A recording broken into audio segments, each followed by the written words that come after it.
Hi, I'm Dr. Paul Haefner. Welcome to Sport Psych in a Minute, your weekly resource for insights and tips into the psychological side of equestrian sport. This week I want to talk about self-awareness. There are very few other concepts in which people so uniformly agree upon in terms of its importance and necessity in our riding lives.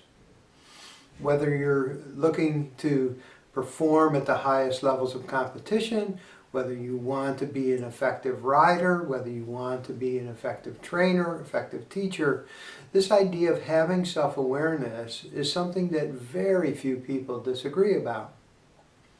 It's a challenging concept, though, because for many different people, self-awareness actually means different things.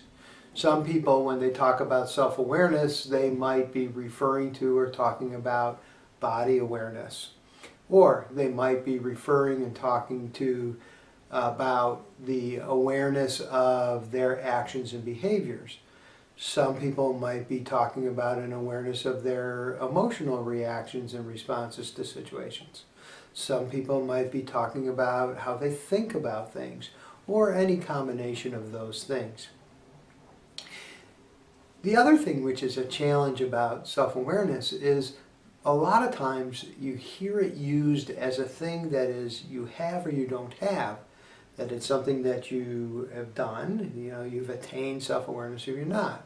People describe themselves as being self-aware or describe other people as not being self-aware. What I want to leave you with to ponder this week are two thoughts about self-awareness. One is the idea that self-awareness might be on a continuum. We really don't know what we don't know, so in that sense, as self-awareness grows, we can always and continually become more self-aware. But just because there are things about ourselves that we don't know doesn't mean that we don't have some awareness of many of the things that we experience in other parts of our life in terms of our thoughts and our behaviors and our feelings and how they relate to our horsemanship. So that idea of a continuum with an encouragement to always see it as something that you can commit to and do more of. The other thing I'd like you to think about is sort of think about self-awareness as a verb rather than a noun. And in that sense, what I'd like to highlight is the connection between curiosity and a lifelong learning attitude with that of self-awareness.